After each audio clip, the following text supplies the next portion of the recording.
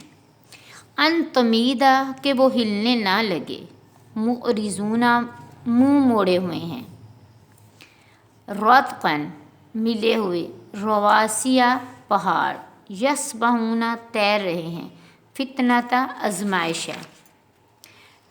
اس کے بعد آ جاتا ہے کہ با محاورہ ترجمہ کریں۔ یہ ہم اپنی اس صورت میں جو ہمیں سورۃ الانبیاء ہے اس میں سے یہ تلاش کرنا ہے۔ وَجَعَلْنَا اور ہم نے فی الارض زمین میں پہاڑ بنائے، رواسیہ پہاڑ بنائے، ان تمیدہ کہ وہ نہ ہلنے لگے، بہم وَجَعَلْنَا اور ہم نے فیہا اس میں فجاجاً کشادہ رستے بنا دیے، سبولاً رستے، لعلہم تاکہ یہتدون وہ ہدایت پائیں۔ وَجَعَلْنَا السَّمَاءَ سَقْفًا مَحْفُوظًا اور ہم نے آسمان کو ایک محفوظ چھت بنا دیا، وَهُمْ عَنْ آیَاتِهَا مُعْرِضُونَ اور وہ اس آسمان کی نشانیوں سے منہ موڑے ہوئے ہیں۔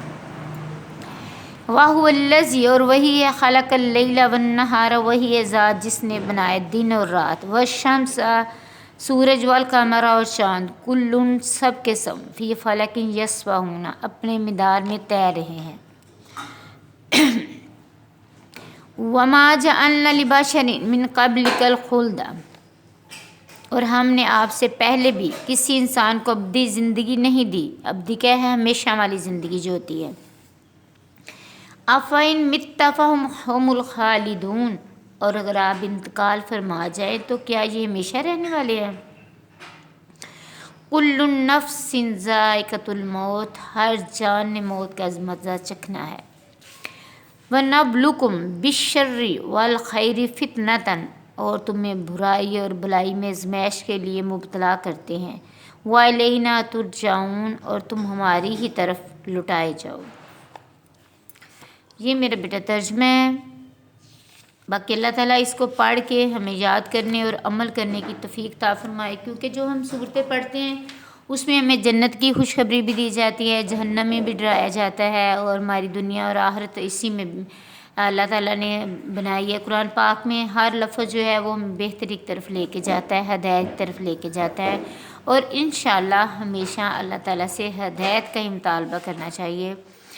باقی جب بھی آپ قرآن پاک پڑھیں، ربی اشرح لی صدری ویسر لی امری دعا پڑھا کریں۔ اللہ تعالیٰ آپ کو علم و ایمان کی دولت سے ہمیشہ مالا مال رکھیں۔ فی امان اللہ۔